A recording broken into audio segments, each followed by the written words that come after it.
समर्पण तो करना चाहता हूं, हर बार ईश्वर को समर्पण कर भी देता हूं। अपना कर्म, अपना जीवन, अपनी भक्ति, अपना सब कुछ।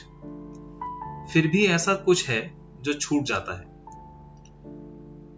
फिर कुछ इच्छाएं मन में रह जाती हैं। अगर समर्पण के बाद भी मेरी कुछ इच्छाएं रह जाती हैं, किया क्या है फिर? किसे समर्पण किया गया है और क्या समर्पण किया गया? अगर अभी भी कुछ मेरा है, जैसे मेरी इच्छा, तो मैंने क्या समर्पित किया?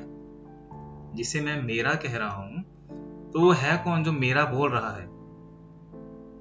क्योंकि अगर सच में मैंने स्वयं को समर्पित कर दिया था, तो उस स्वयं में मेरा मन, मेरा शरीर, सब कुछ आ जाता है।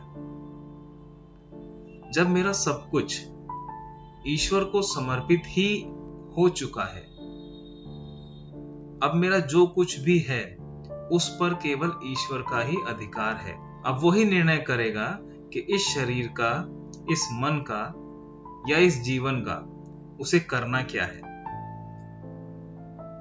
जब हम किसी को गिफ्ट देते हैं, कोई उपहार देते हैं, तो उसके बाद वो जो व्यक्ति है उस गिफ्ट का, उस उपहार का क्या करेगा, ये हम निश्चित नहीं करते।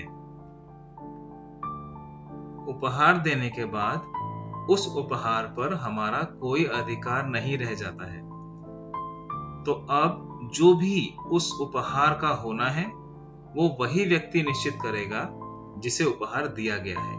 अब वही उसका असली मालिक है।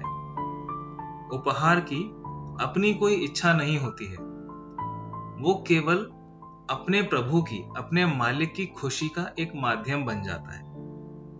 आप सिर्फ उसी को उपहार देते हैं जिसे आप प्यार करते हैं, जिस पर आप विश्वास करते हैं। जब आप स्वयं को ईश्वर के हाथ में छोड़ देते हैं,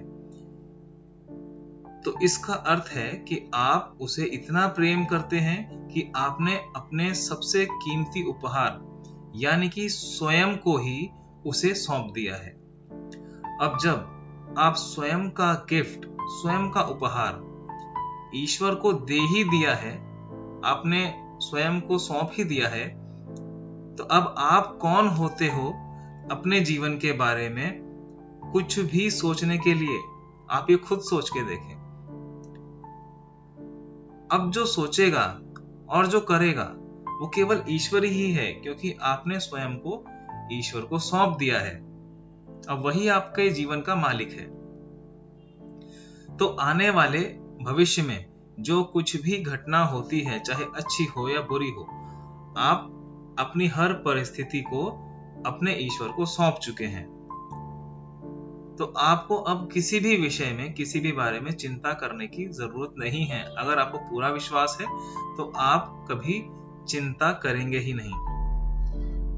समर्पित होने के बाद फिर अपनी कोई इच्छा जताना, जैसे कि प्रभु मैंने स्वयं को आपको ही समर्पित कर दिया है, अब आप ही मेरी जॉब लगवाना, आप ही मेरा 10 लाख का प्रॉफिट करवा देना, आप ही मेरे बच्चों को अच्छे स्कूल में एडमिशन करवा देना, अच्छा लाइफस्टाइल दे देना और एटसेट्रा, पता नहीं क्या क्या हम लोग मांगते हैं। इसका मतलब ये हुआ कि या तो आपने दिल से समर्पण किया ही नहीं, या आप उपहार देके वापस ले रहे हैं।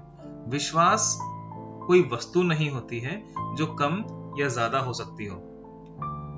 आपको विश्वास या तो होता है या नहीं होता है, यहां बीच की कोई संभावना नहीं है। अब एक सवाल आप स्वयं से पूछिए कि क्या आप समर्पण कर चुके हैं या नहीं। अगर दिल से जवाब हाँ में आता है तो आप खुशकिस्मत हैं, और अगर जवाब ना में आता है तो आपके पास अभी भी समय है। आप अपने जीवन के बारे में कोई भी निश्चय लेने के लिए, निश्चय करने के लिए पूरी तरह से स्वतंत्र हैं। आपके जीवन के बारे में कोई भी निर्णय लेने का मुझे या किसी भी दूसरे व्यक्ति को कोई अधिकार नहीं है। ये केवल आप कर सकते हैं। तो आपको समझना है अपने ही मन को, अपनी ही इच्छाओं को, कि अभी आप कहां पर हैं। अगर आपको मेरा ये वीडियो पसंद आया हो तो प्लीज मेरे साथ जुड़े रहें, मेरे चैनल को सब्सक्राइब करें, और अगर आपको लगता है कि ये वीडियो किसी की हेल्प कर सकती है तो उसे शेयर भी करें। Thank you.